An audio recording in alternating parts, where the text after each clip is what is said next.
ॐ जननीं शारदां देवीं रामकृष्णं जगद्गुरुं पादपद्मे तयो श्रित्वा प्रणमामि मुहुर्मुहुः.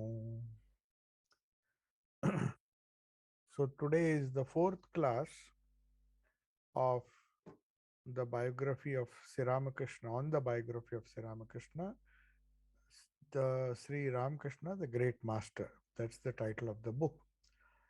Last time in the introduction, which has been written by Swami Sharadanandji himself. The original Bengali, as you know, has been translated into English by Swami Jagadanandji. So, the first topic of discussion was that there are significant differences between the spiritual ideals of and religious beliefs of India and those of other countries.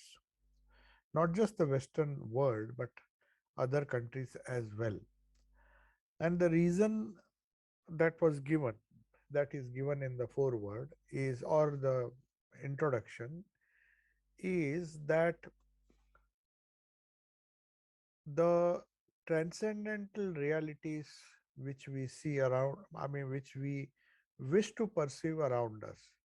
Transcendental realities, of course, cannot be perceived as we perceive the world around us, but they have to be first deduced, so first heard about, then thought about, and then meditated upon, so that at a certain stage in our spiritual life, we experience those transcendental realities.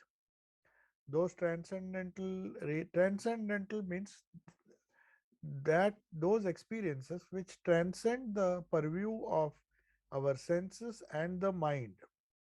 Not only the senses, it transcends the total scope of our sense organs and also the mind. So, to achieve that experience, our Indian people through the ages, uh, in their quest to find out the true nature of truth or God, as it is popularly known, or the soul, the Atman, whether a soul exists or not, and the hereafter, what happens to the soul after death. These are the fundamental questions which have inspired human beings all over the world, not only in India, to find a solution. And many of them have found various solutions about what happens the hereafter, whether the soul survives the body, is there a soul, something known as a soul. So, all these things have to be experienced not through the gross vision, through the sense organs, or even the mind through deduction, but through direct experience.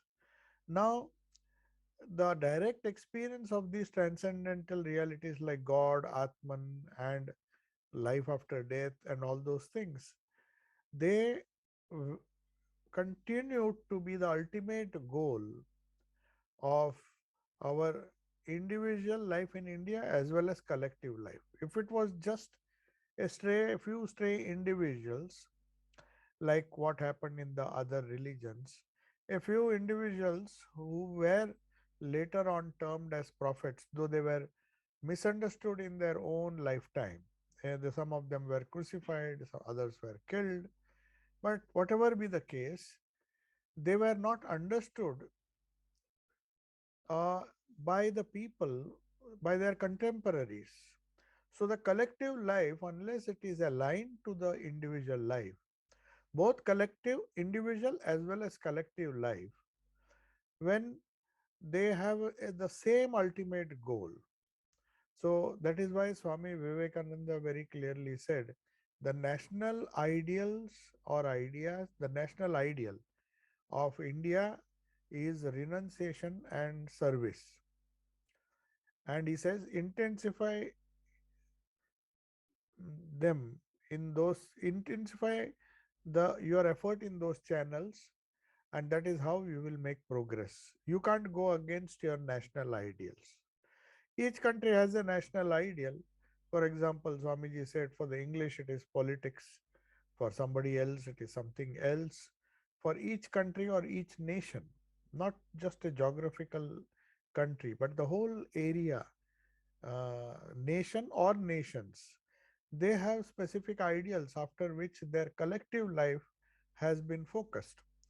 And because of that, the individual also feels inspired to follow that particular ideal. So if you introduce a strange ideal, unless they travel all over the world, they mix with other people, they live with other cultures, and spend some time in other nations, they will not be aware of that such ideals exist. Whatever is part of the collective national life becomes part of the individual life. That is more likely. But of course, there are exceptions. Everywhere, somehow, that is the strange phenomena of nature.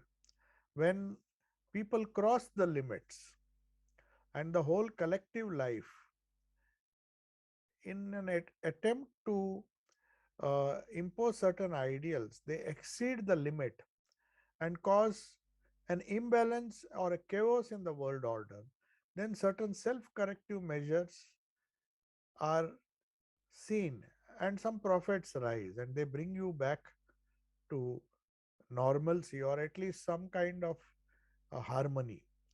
And this, whenever, that's why Bhagavad Gita says, Yada yada hi dharmasya glanir bhavatu bharata abhyuthanam adharmasya tadatmanam srijamyaham. Means whenever there is a preponderance of adharma, adharma means lack of moral values, adherence to materialistic values, thinking the gross or the temporary is everything, and neglecting the spiritual, then some prophet or some divine being has to come. And this has happened throughout the history of the world.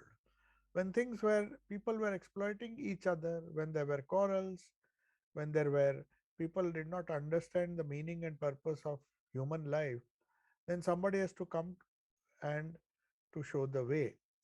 But in India, fortunately or fortunately, I should say, more and more people have appeared. So the collective national life thought, because of this appearance of these great souls who saw transcend, who realized these transcendental realities in their own lives. So as a result, a large number of people in the collective national life started following these ideals, and it, as a result, it became more easy for such souls, for such spiritual aspirants to make spiritual progress. Not that you can't make spiritual progress in other cultures. In fact, it's a totally individual effort, and distance, culture, environment does not play a major role. If you are sincere, according to the law of, according to the spiritual laws, you can be in touch with any person irrespective of the distance. So, if somebody is sitting in a remote corner of Europe or even Americas, one of the Americas, if he focuses or concentrates at a mental level and raises himself to the mental and the subtle level, he will be in touch immediately with all the noble thoughts. So that is a famous prayer in the Rig Veda. Let noble thoughts come to me from all sides, from the east, from the west, from the north, from the south, irrespective of the culture, the religion, or ethnicity, or even nationhood. So, good and noble thoughts are there everywhere. They are in a subtle seed form. And uh, if a spiritual aspirant tunes his mind or the higher mind to these eternal realities, then noble thoughts come to him, not physically, not by reading books. Books may help, books may help you to tune. It's just like you have a radio set and there is a manual. The manual will tell you how to tune the radio, but the tuning you have to do yourself. And only when it is tuned perfectly, it will catch the signals. The signals may be there for eternity, but do we have the necessary equipment and the necessary manual to tune it correctly? That is the question. So, our bodies, our physical existences, irrespective of the country we are born in, irrespective of our ethnicity, our religion, or even our nationhood, whichever part of the world we are, if by divine grace or by some chance we come in contact with these noble thoughts, then we have a indefinite or a inexhaustible access to these spiritual thoughts, because as we raise ourselves, as we become more and more subtle in our approach to understand the ultimate realities, you will find that you will have more and more access and more support from the cosmic reality. And the subtler we go, the more all pervading we become.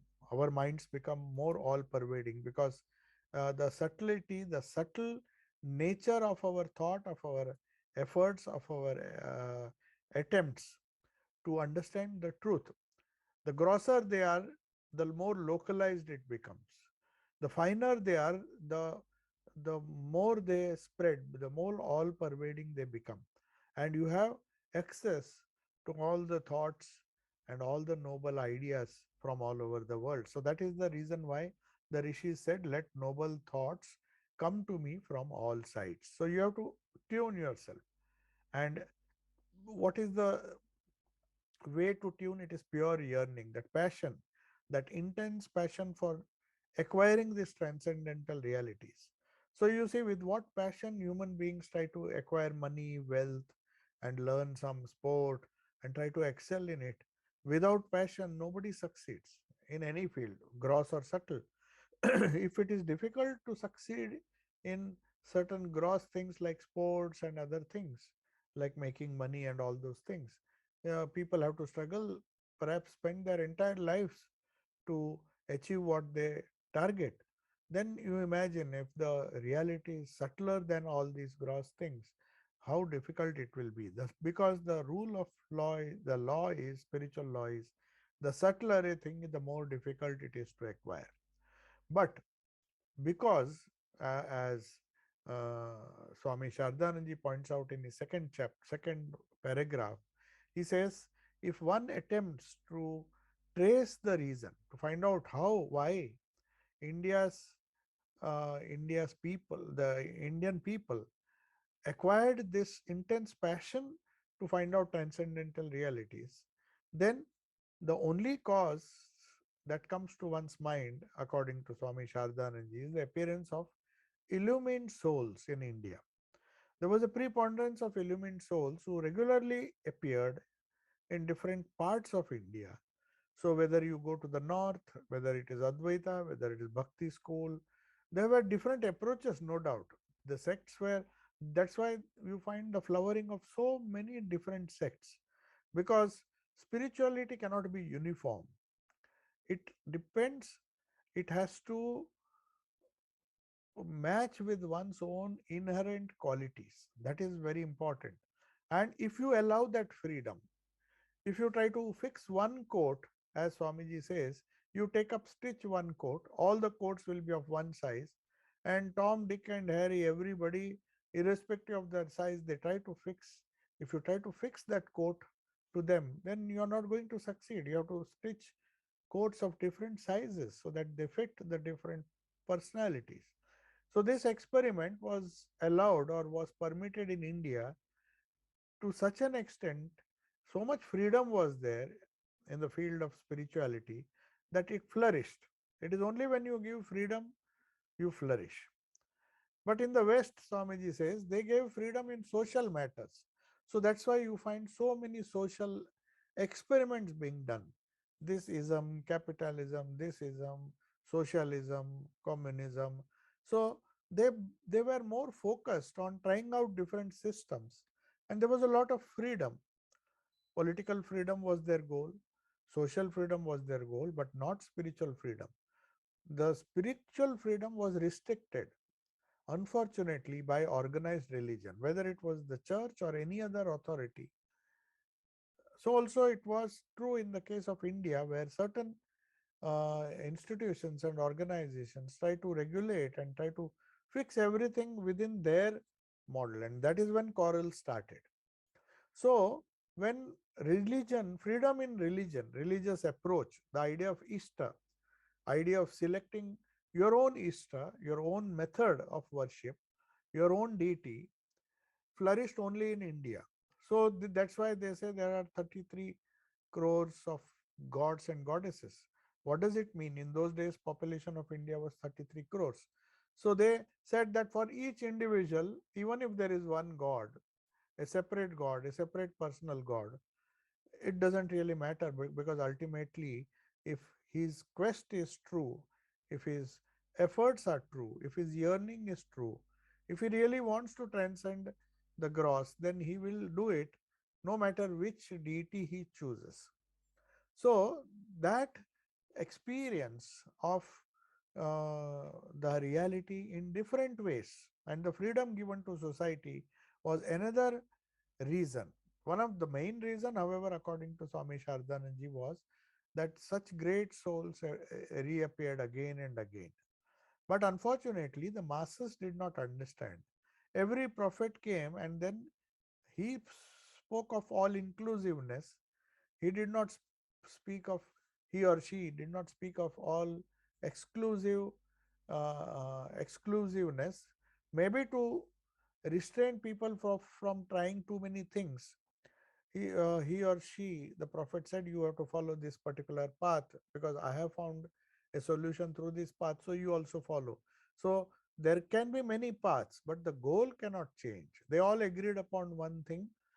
They called the same Satchidananda as Ishta or Brahman or God or Ishvara, whatever names might have changed, the paths or faiths would have changed, but the goal was the same.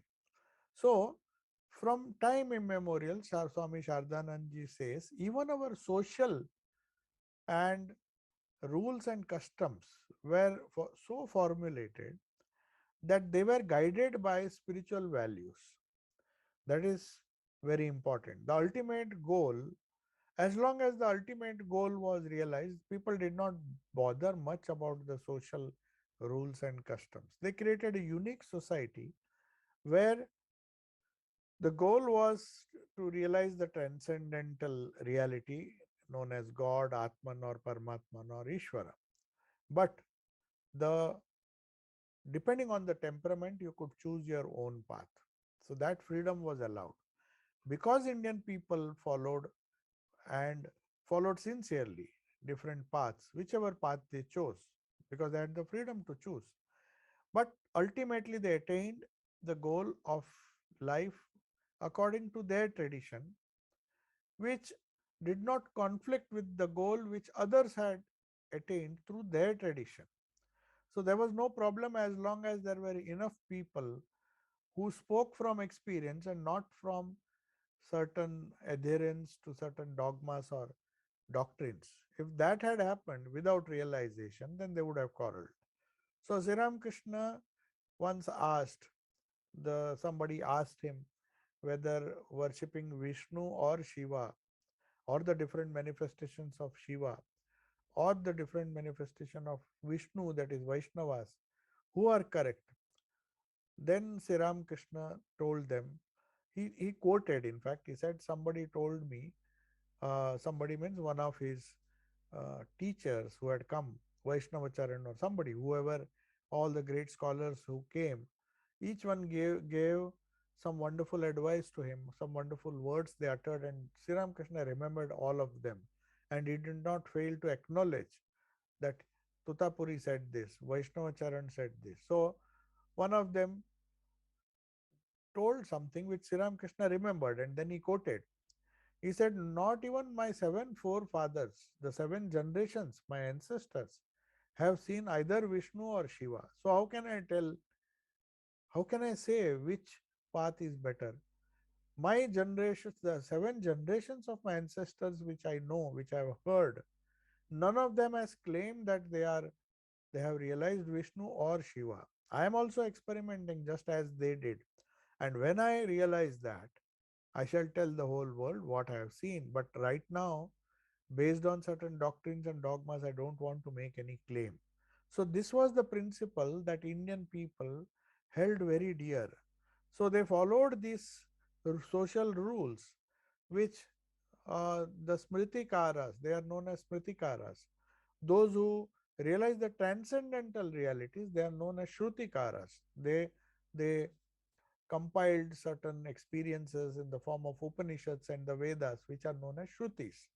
They are transcendental experiences. They have nothing to do with society, whether there is a caste or not, whether the society should be divided on economic terms. There are castes everywhere. In certain areas where they say we do not believe in the caste system, but they believe a caste based on money, a class. Caste is replaced by class.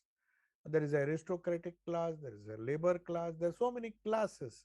So human beings will divide people depending upon what they possess or what they have, whether it is mm, and birth, whether it is decided by birth or whether it is decided by their money or the wealth. So it makes a huge difference. There is society is based on these caste and class differences everywhere. There is no society which can claim to be equal on the material plane. The only equality is possible if one attains to the spiritual realities. Because as Atman, there is absolutely no difference in gender, in class, in caste, in ethnicity, in religion. As Atman, we are one. But before that, we will be different and we will, that diversity was accepted.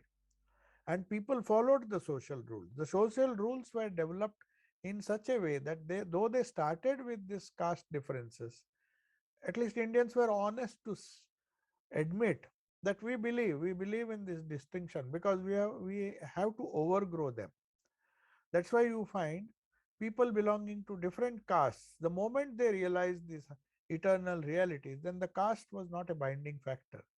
They could simply transcend. Even the so-called the lower caste person, if he had realization, a Brahmin of a higher caste, which is supposed to be a higher caste, by birth, would bow down before him. We have so many instances in our Indian society. So society was this no doubt divided into caste, but that is for secular reasons only. Just as for secular reasons, we have societies, we have different parties. We have the conservatives, we have the labor, we have Democrats, we have so many classifications based on your individual preferences in the world that we see around us. So that diversity will be there. You believe in this ism, other believes in other ism. Some are capitalists, some are wealthy. They say we belong to a privileged class, aristocratic class. We belong to the royalty, the royal lineage they trace themselves. So by birth, it is as good as saying I belong to a particular caste. You may be born in a particular caste. Everybody mindlessly criticizes this caste system. Every country and our own so-called Indian people who think they are very wise, the so-called modern intellectuals, pseudo-intellectuals, you should say, they think yes, it is something we should criticize, and they go on criticizing without even realizing that caste or class in some form is followed everywhere, even among the literate or educated people. You can't expect a PhD to mix with a undergraduate or a school. Uh, they will definitely distinguish. Oh, he is a postgraduate or he is a master's graduate. He's done his PhD. So they have their own class. You can't prevent it. It may be based on money. It may be based on color also. It may be based on gender. So there's no point in criticizing classification if it is done in a particular way and without understanding its true import to criticize it. So everything, any discrimination based on caste, creed, color, religion, or gender is bad. But the solution does not lie in just destroying it and trying to realize equality in the gross plane. It's never going to happen. You can't say man and woman should have the same rights because biologically they are different. You can't even say the rich and the poor, the classes, the different classes which society has created. You may wish away that distinction and say the poor deserves the same treatment as the rich, but the rich will not agree. They'll say, I have the money, I'll spend it the way I think is good for me.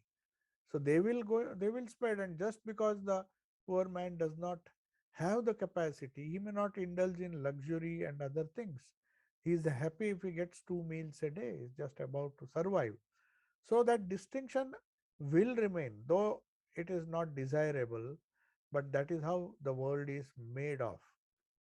And when you, the grosser you go, the more you see these differences. So the Indians found out and they made social rules where they said you may be born in a particular caste, but if you realize the Brahman, you are a Brahmin by caste. You can call yourself, nobody prevents you. And many rishis have done that. They were born as Kshatriyas, the fighting class, but somehow they got disgusted with fights and all those things. They wanted to be more spiritual and they elevated themselves. So there's nothing wrong in saying that instead of classifying a person based on his money and his color or his gender, it's better to classify a person on basis of his spirituality. Of course, that doesn't mean the privilege should be given. That is the problem which happened. The spiritually elite class, the so-called spiritually elite class, started hating. So Sri Krishna came to show that it doesn't really matter at what stage one is, as long as one knows. As Shankaracharya said, you may be a ocean, you may be a big wave, I may be a small wave, but we are all part of the same ocean. So that kind of equality or that kind of universality is what India sustained through the ages. And even today, even today, in spite of all the materialistic ideas and uh, different ideals being bombarded upon the Indian people, there are individuals, because that is the soul of India. The religion or spirituality is the soul of India. That's what we read in the first paragraph.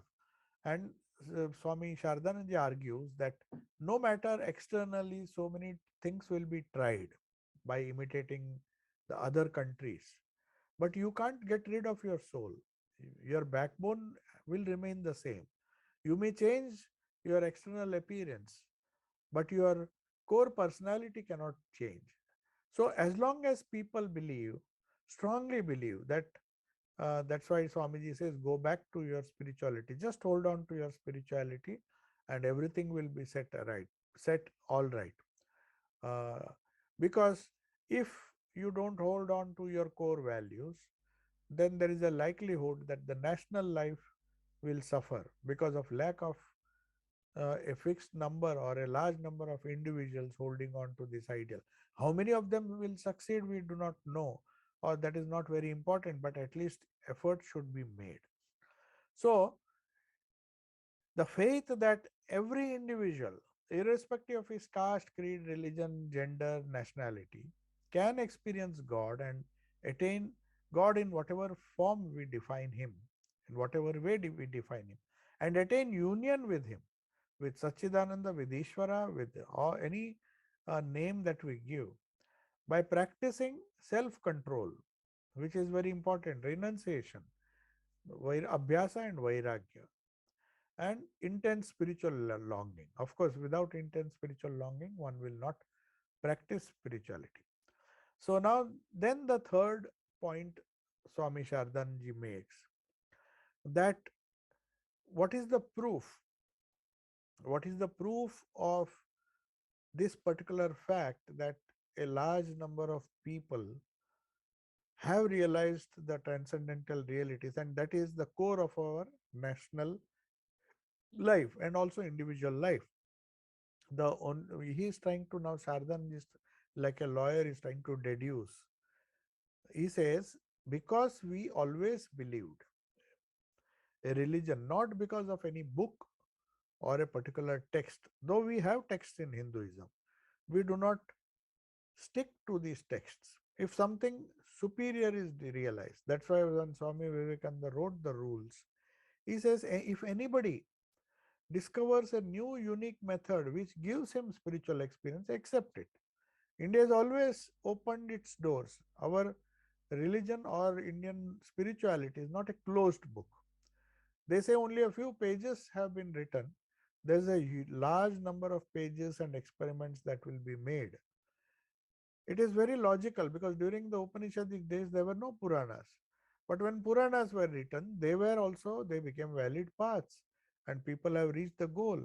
After Puranas, this system, or maybe before Puranas, the yoga system came, the tantras came, and uh, no doubt these different systems were allowed to flourish, because as long as you showed results, as long as there were people who spoke on their personal experience, like Patanjali, if he wrote the Yoga Sutras, he would have experienced them.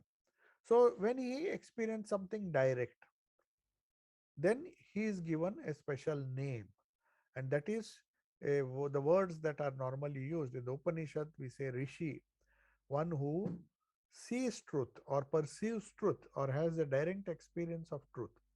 Or it is also Sanskrit name for a realized soul is known as Apta.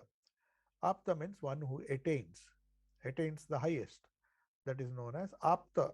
And Apta Vakya means a statement or a sentence like the Upanishadic verses which are spoken or which are given to the world by a realized soul. So Sri Ramakrishna's words also will classify, because he says he never spoke. In fact, we can see it. That's the reason why we should try to understand his great biography, because he never spoke quoting from books. And perhaps that's the reason Swamiji says he came as an illiterate person. Because if you read books, I'm not criticizing the reading of books, but if we read too many books and if we get confused, there are more chances that we'll get confused, because each book claims different things. And most of them are not based on the experience, they are based on second hand knowledge, saying he says that, so and so says that, Hamilton says this, uh, Plato says this, somebody else says this. Yes, that is fine.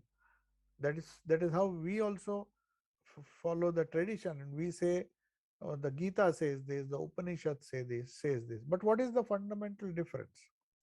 The fundamental difference is, whenever they say something, they don't say accept it as you would do a dogma. You should be given the permission to challenge it, question it, as Swami Vivekananda was allowed by Sri Ramakrishna. He said, you test me, if you want, you accept me.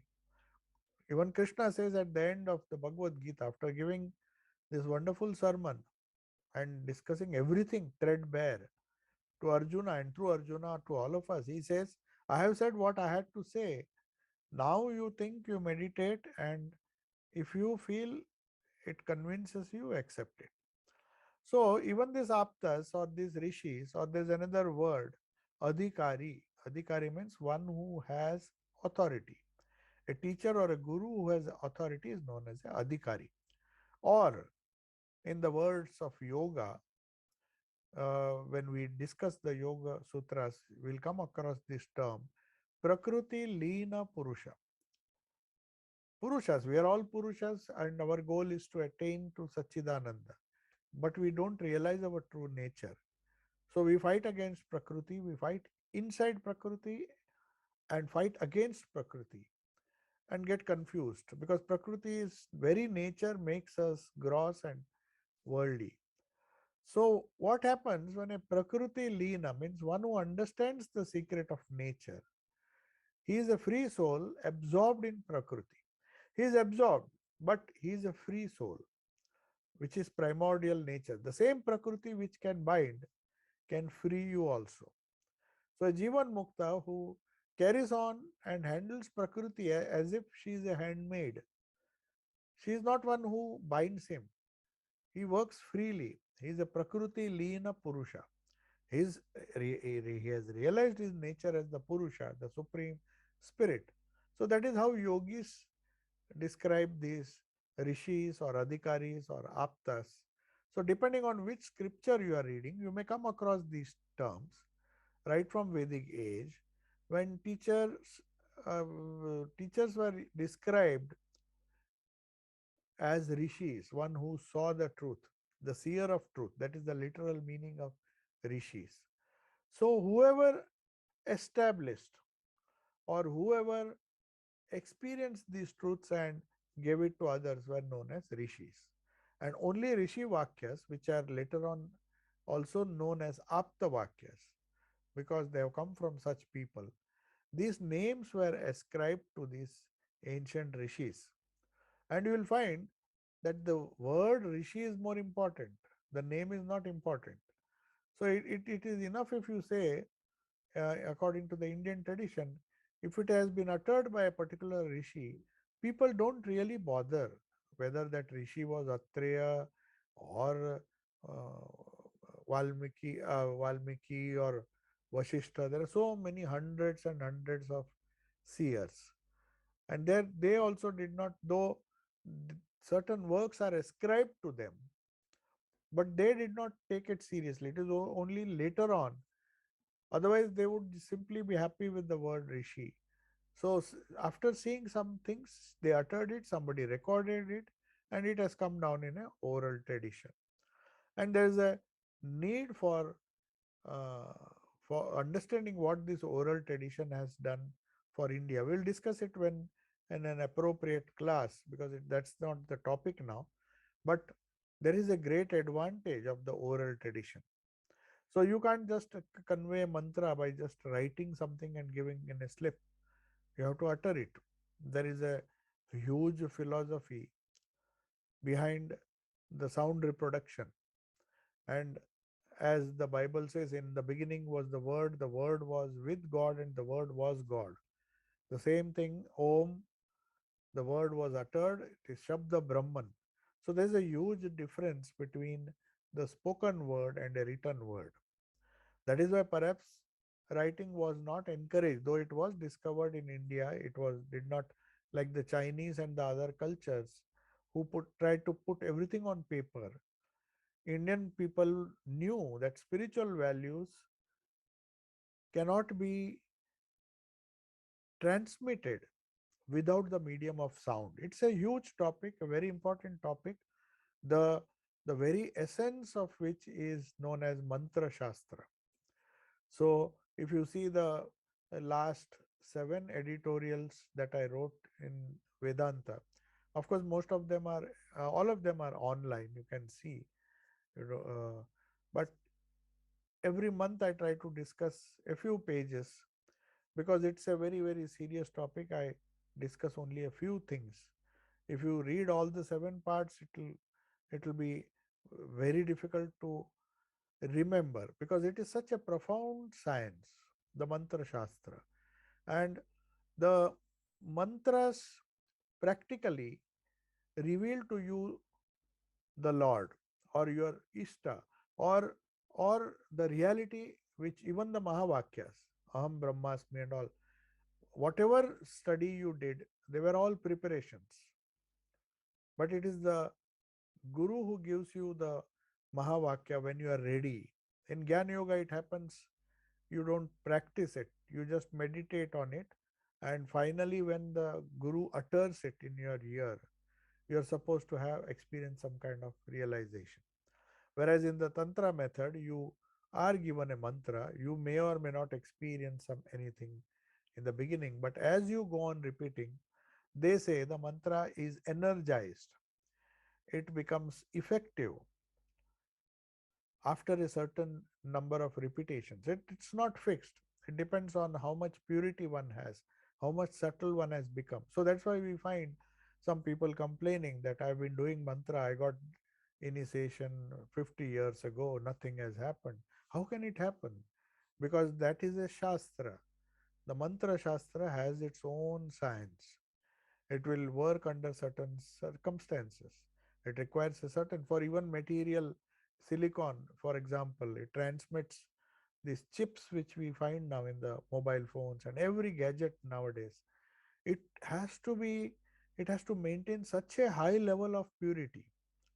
They say the least, that's why they have these sophisticated labs where nothing enters, no, which is, which does not allow any of the materials which are fabricated there to be uh, least impure. Otherwise, the whole system fails. The chips do not become effective. So, if even material discoveries are based on purity of that material, then how much more our mantras depend on the purity of the mind. So purity is not just a moral, that why can't impure people also get the benefit? They will get if the mind becomes pure. Girish Chandra Ghosh tried, and then, but the rule remains the same. By the grace of Thakur, his mind became pure and then he realized the effect of that. It is some saying like that any semiconductor of any impurity or any gold will transmit the same amount of electricity. It won't do. It has to have a particular purity, a particular carats. They say there's so much of carat of gold. That means it is so much more pure and the value increases.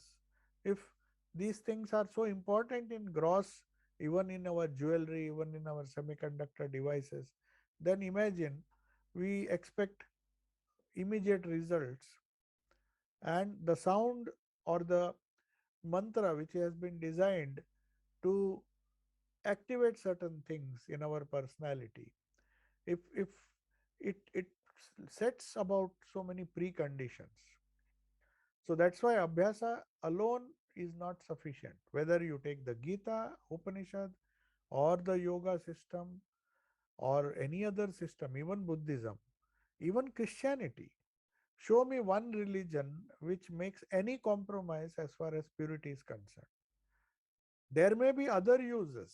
For example, repeating the mantra for getting a little wealth and all those things.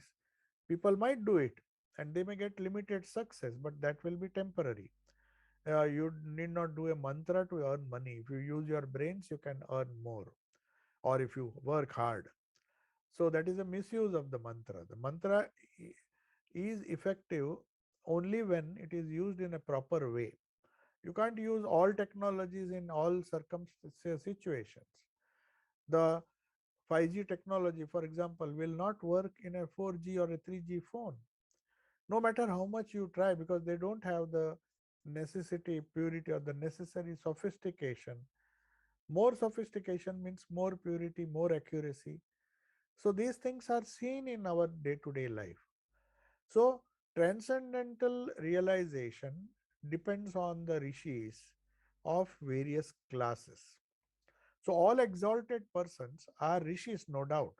A common name is rishis, but there was classification. There was classification. They say there are other, the concept of avatara came because of that. Avatara is a Puranic concept, but yoga had this. They say there is two terms they use. One is Ishwar Kotis. Prakriti Leena, of course, is there. Prakriti Leena Purushas are the equivalent of rishis in yoga.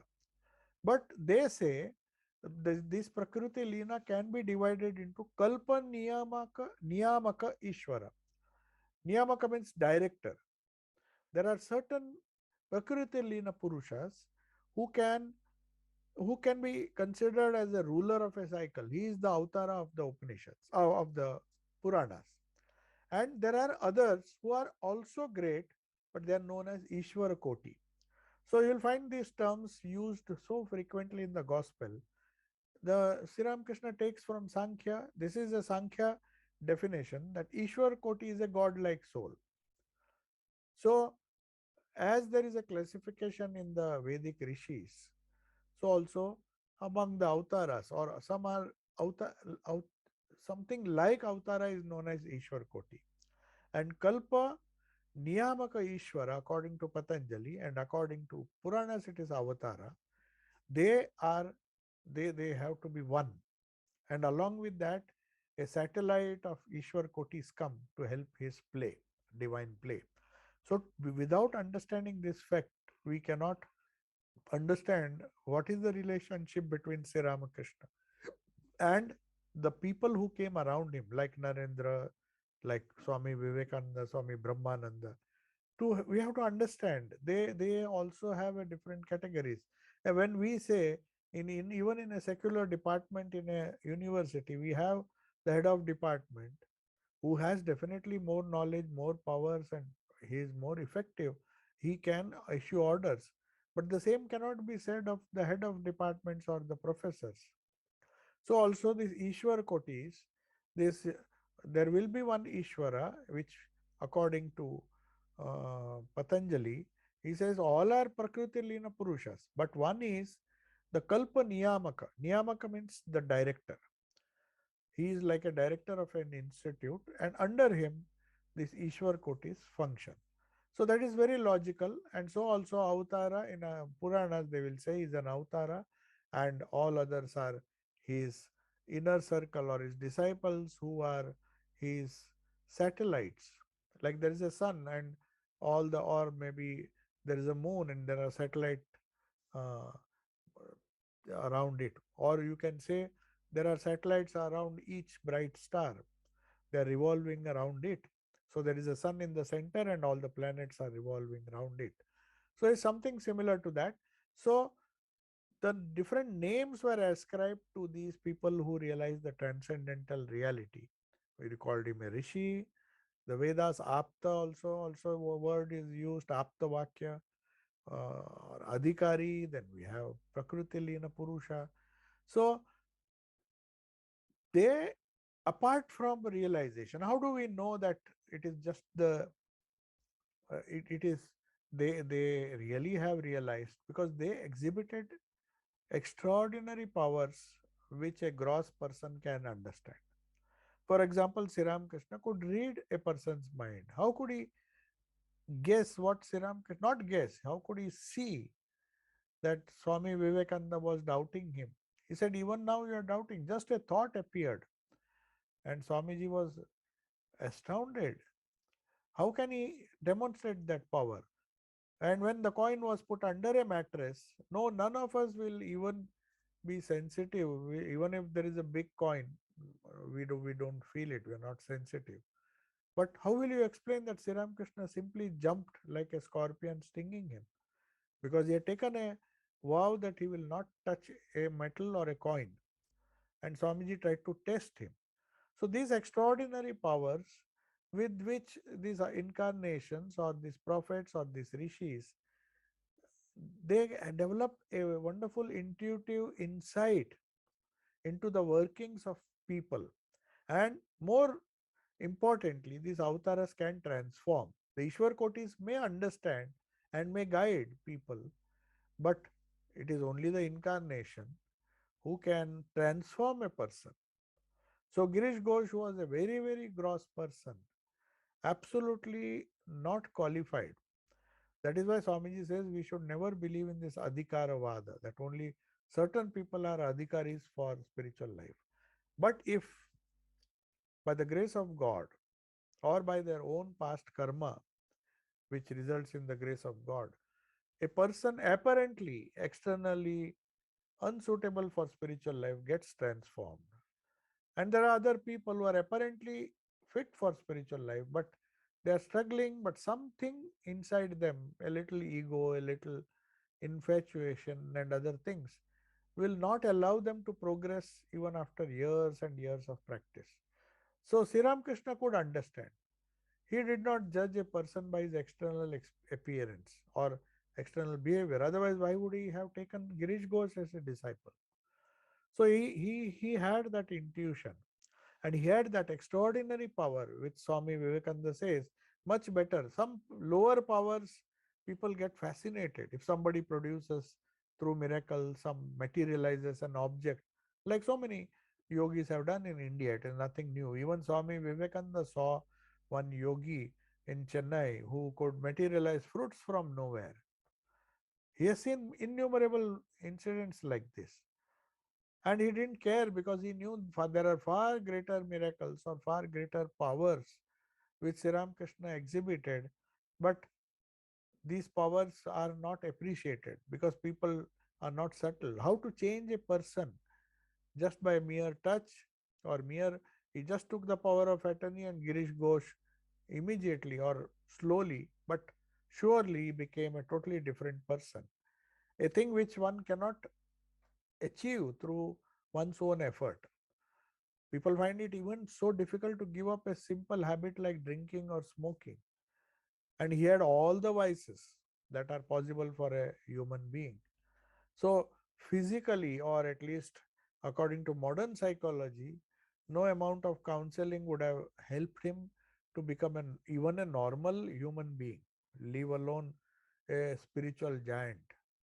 Whereas Sri Krishna saw through, he knew that once you touch the core of that personality, so he had that extraordinary power. He did not even have to give him the mantra, which he did normally. For people who could do it, for people who could repeat it, he gave that option. Then his burden is less. But for Girish, he knew he was refusing even to repeat twice a day or even once a day. He said, "Can you repeat once a day?" He said, "No, I can't." And then you imagine, without uh, even a little bit of spiritual practice, to convert a person, to transform him into a spiritual giant, is it not a manifestation of the highest power? It is the most difficult thing. To change oneself is such a difficult thing. To be free from our gunas, from our idiosyncrasies, from even our simple habits, it is so, so very difficult. So you can imagine, to transform others, how much power is required. So that's why devotion to Sri Ramakrishna. That's why I insisted on at least the people or those who have taken uh, initiation from anybody, anywhere, who use the mantra, or who use the mantra sadhana to make progress in spiritual life, unless they understand the true nature or the true implication of Sri Ramakrishna's life, his message, of course, we are reading the gospel, but it has to be corroborated by a description or a discussion on his own life, which was his message. His life was his message. And that is what Swami Shardanand uh, has tried in this book. So, all the exalted persons from the rishis of the Vedic period or avtaras of the Puranic epic period. So these transcendental experiences is one thing which is common, whether you are a rishi, a aptavakya, a prakruti lina purusha, kalpaniyamaka ishvara of Sankhya, or a avatara of Puranic age. There are so many avatars in our, uh, in fact, we even consider Buddha to be an avatar and others also, Christ also to be an avatar, because they had that capacity to transform people. So by their actions, they are recognized and classified. So, in course of time, we have to remember that the evolution to this idea of Avtara was not a one day story or one day incident. It took so many years. The ruler of a cycle, or Kalpaniyamaka Ishvara, the concept of evolution of Avtara is very interesting.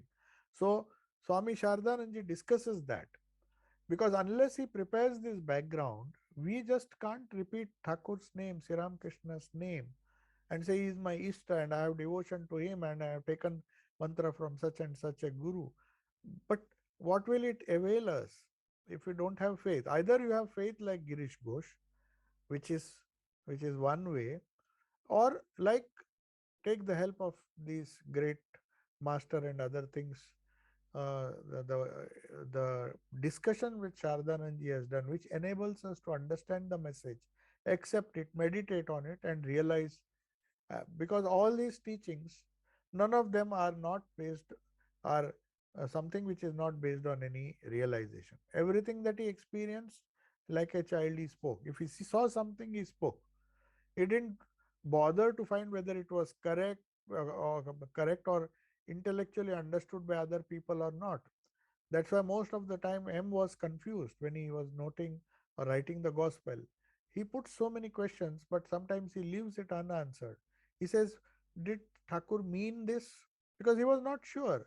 He has not seen those realities. Whereas the person, or whereas the monk who wrote this book, his disciple who wrote this book, was asked, was asked whether he, all these things which he has written in the Great Master, they are Thakur's experiences, no doubt, Sri Krishna's. But have you experienced them yourself? How could you write this and tell with conviction? Because most of the things you have heard from others.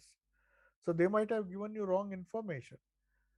Then Swami Shardanji reluctantly answered. First he said he just tried to dismiss that person.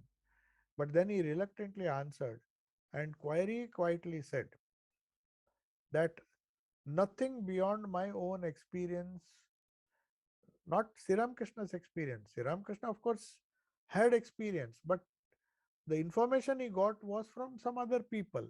Okay, Thakur used to say like this because some of the things, most of the things he had heard, others had heard, Brahmananji had heard, and all the great direct disciples had heard, Ishwar Kotis had heard. But there are some incidents of his childhood and also later life which he missed out, and that he did not take at face value. He consulted many people, cross verified it, and finally gave it a stamp only when he experienced it. So that shows that the biographer is not an ordinary person. And if we have faith, now of course somewhere we have to start with faith. A person who could be such a wonderful, versatile personality, he will not tell an untruth just to praise his guru. So he has realized, and he said, told this. If we believe in him, then he said nothing beyond my own experience, or after having verified only I have written all these things. So because Sri Krishna experienced or somebody else experienced some things, and it was spoken of and it was recorded, that doesn't mean Swami Shardananji would have put it. He meditated on each verse, just as Master Masha did when he wrote the gospel. He meditated intensely on all the different scenes that he had recorded in shorthand. And finally came to a conclusion when he himself had some kind of intuitive understanding, then he put it down. That is how the gospel is fully charged with power. It may be Master Masha, it may be Swami Shardananji, but they have not written it like any ordinary author writes books, inspired by the intellect, inspired taking things from other people's other ideas, borrowing from other ideas.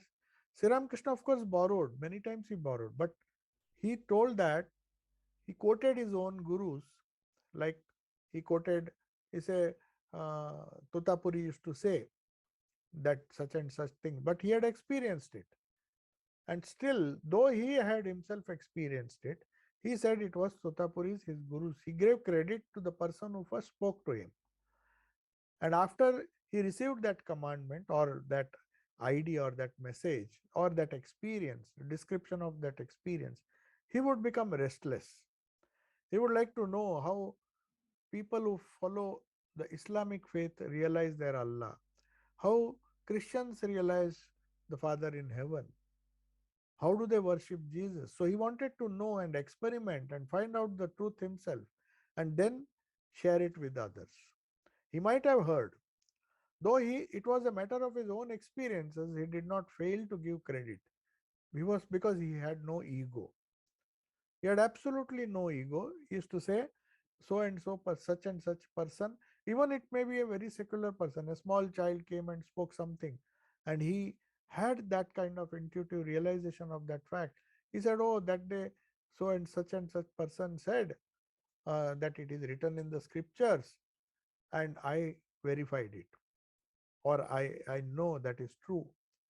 So, this particular fact that whether the cause and the concept of the evolution of the idea of avatara in India from the rishis of the Vedic age, then we have the yoga before the Upuranas came, the Kalpa Niyamaka Ishvara against the Ishwar Kotis. There are many Ishwar Kotis who are realized souls who are living and who convey their message, but they don't have the same power as the Kalpa Niyamaka Ishvara. So that concept got converted into Avatara. So, what was told in Sankhya philosophy when it came to the theistic Vedanta, not Advait Vedanta. Advait Vedanta does not believe. They say Guru Vakya and the great truths when you hear it, but still they believe in some symbology. You still have to, the Jnana Marga says, you still have to hear the Mahavakya from a realized Guru. And that charges you. And if you are lucky, if you are prepared, immediately the realization flashes. So there also, even if they don't accept an avatara, they accept an idea of an exalted guru who gives you the mantra. But Puranas thought that such gurus will be rare, they won't be found on streets.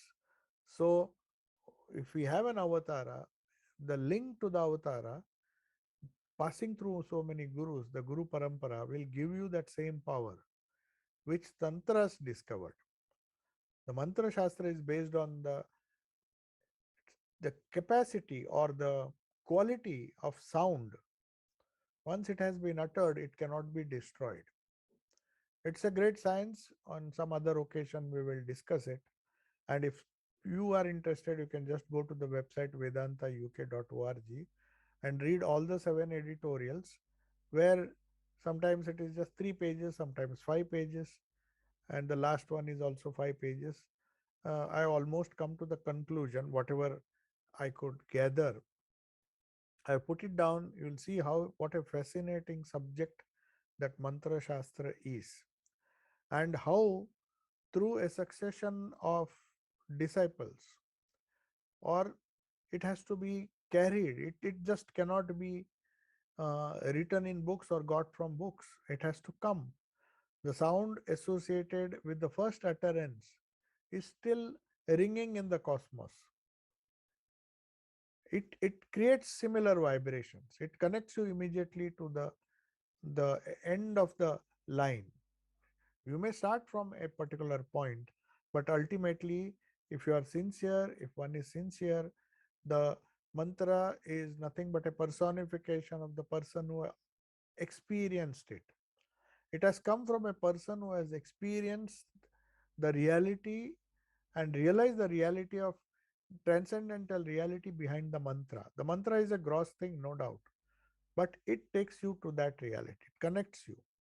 It is like some semiconductor, some waves in the atmosphere which you cannot see. But the moment you tune, even in the physical universe, we see this.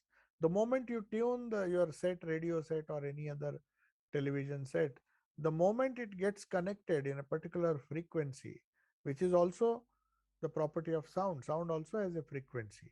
So that frequency in resonance with the ultimate frequency gives you the result here. You see the videos, you see the transmission over across the world. But these mantras are infinitely more powerful. They can transcend all spaces, and they don't have any limits because they are finer than the sound and video vibrations which we see on our mobile. If these signals are so powerful, can you imagine how much powerful this still subtler? They're subtle than even the mind. These are physical vibrations which we are catching in our devices, but they are far, far superior. So their range is also more, and the connectivity, if your device is fine, is much more easier. The only device we have is our own, uh, even our own personality, not just the body, but the mind. That's why you don't utter the mantra. You repeat it mentally because you have to be more subtle to establish that connection. Just shouting the mantra will not help. Though it initiates the process, but you have to go subtle and subtle. It has to go pierce the mental level, pierce the Vijnanamay Kosha, and then when it is subtle enough, it connects you to the ultimate reality. So I'll conclude now. We are running short of time. If there are some questions, I will just, if you can type a few questions, one or two, maybe there's some little time to answer. But those who can't attend this class, it is my earnest request, at least spread the word that they can listen to it later, because these are all being uploaded on YouTube. For whatever reason, if at least, I'm not asking everybody, but at least the initiated people, it will really help them. That's my own personal request. Because if it's a joint project, that it's not just you, but it is me also.